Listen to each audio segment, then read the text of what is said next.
లహరి కారణంగా అరవింద్ మైత్రిల మధ్య మనస్పర్ధలు వస్తాయి. అసలేం జరిగింది? 'సప్తపది' సీరియల్ జూన్ 12 ఎపిసోడ్ రివ్యూ మీకోసం. మయూక, అక్షతలు శోభ దగ్గరకొస్తారు. మనకి సంబంధం లేని వాళ్ళ గురించి ఆలోచిస్తున్నావు.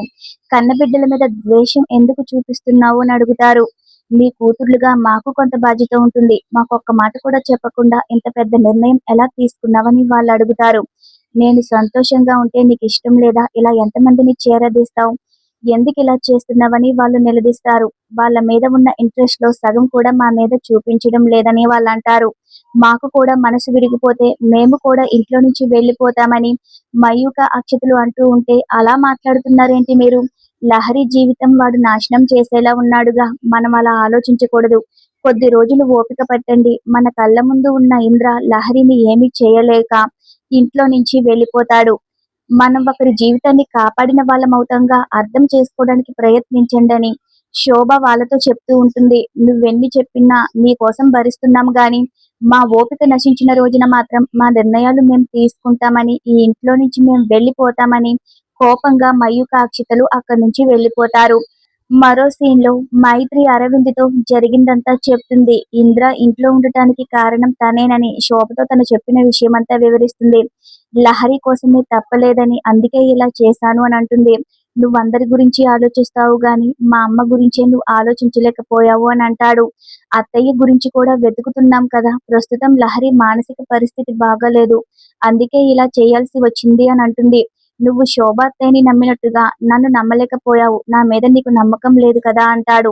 అలా ఎందుకు అనుకుంటున్నావు? నీకు కోపం ఎక్కువ కదా. నువ్వు ఒప్పుకోవేమో అని నీకు ముందుగా చెప్పలేదని, నా చెల్లి వాడి దగ్గర ఉంటే ఎటువంటి సాక్ష్యాలు లేకుండా చేస్తాడు. అందుకే అలా చేశానని, అమ్మా నాన్న లేని నా చెల్లి గురించి నేను ఆలోచించడం తప్పా అని అంటుంది. ఇక వాళ్ళ మాటలు విన్న లహరి దగ్గరకొస్తుంది. నా కోసం మీరు గొడవ పడొద్దు. నేను ఇక్కడ ఉండడం మీకు ఇబ్బందిగా అనిపిస్తే రేపు ఉదయమే వెళ్ళిపోతాను అంటుంది. నేను గొడవ పడుతుంది నీకోసం కాదు. మా ఇద్దరి మధ్య వేరే సమస్య ఉందని అరవింద్ అంటాడు. ఆపదలో ఉన్న ఆడపిల్లల్ని బయటికి వెళ్ళమనే అంత సంస్కారం లేనివాణ్ణి కాదు నేను. అసలు ఇంద్ర లాంటి వాణ్ణే కాదు అంటాడు. మా గొడవల గురించి ఆలోచించకుండా ప్రశాంతంగా ఉండని అరవింద్ అక్కడి నుంచి వెళ్ళిపోతాడు.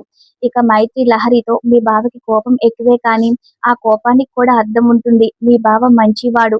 నువ్వు ఎక్కువగా ఏమీ ఆలోచించకని చెప్తుంది. మరో సీన్‌లో కార్తికేయ, మయూక బయట కలుస్తారు. జరిగిందంతా మయూక చెప్పడంతో, ఎవడో బయటివాడు వచ్చి మన తిండి తింటూ మన ఇంట్లో ఉంటూ మనల్ని డామినేట్ చేస్తే మనకి చిరాగ్గా ఉంటుంది. అటువంటి ఇంట్లో ఉండలేననుకుంటే నా దగ్గరికి వచ్చేయని నోరు జారుతాడు.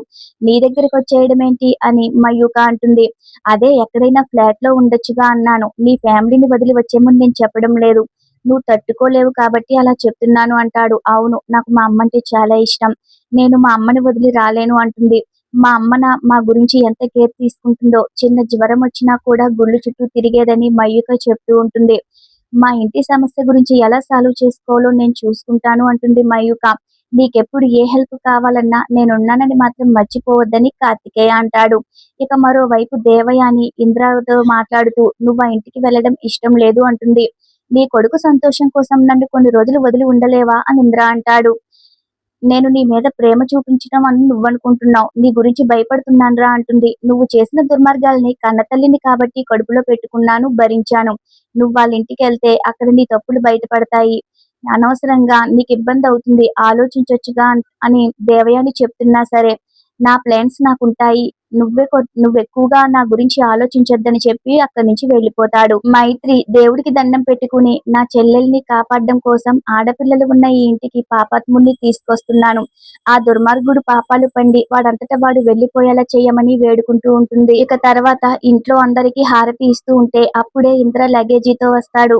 నాకు హారతి ఎదురైంది. ఎవరైనా మంచి పని కోసం బయలుదేరితే ఇటువంటి మంచి శకునాలు ఎదురవుతాయంటారు. నాకు దేవుడి ఆశీర్వాదం పుష్కలంగా ఉంది. నా భార్య కోసం నేనొస్తే నాకు మంచి జరిగింది అంటాడు.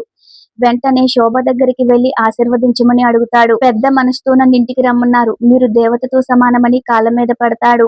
నిన్ను ఇక్కడ ఉండమన్నాను కదా అని పిచ్చి పిచ్చి వేషాలు వేస్తే ఎవరూ ఊరుకోరని మైత్రి అంటుంది. ఇక శోభ అయితే, నువ్వెలాంటి వాడివో తెలిసి కూడా ఆడదాని మనసు తెలుసుకుని మారతావేమో అని నమ్మకంతో రమ్మన్నాను. పద్ధతిగా ఉండు, లేకపోతే అని చెప్పబోతూ ఉంటే, నేను నీ కొడుకు లాంటి వాణ్ణి. నా వల్ల ఎవరికీ ఎలాంటి సమస్య రాదు. మీ సపోర్టు, ఆ దేవుడి ఆశీర్వాదం ఉన్నంత వరకు అంతా మంచే జరుగుతుందని చెప్పి ఇక ఇంద్ర లగేజీ తీసుకుని లోపలికి వెళ్ళిపోతాడు. రేపటి ఎపిసోడ్లో మళ్ళీ కలుద్దాం. Thanks for watching our video. Subscribe and support to my channel.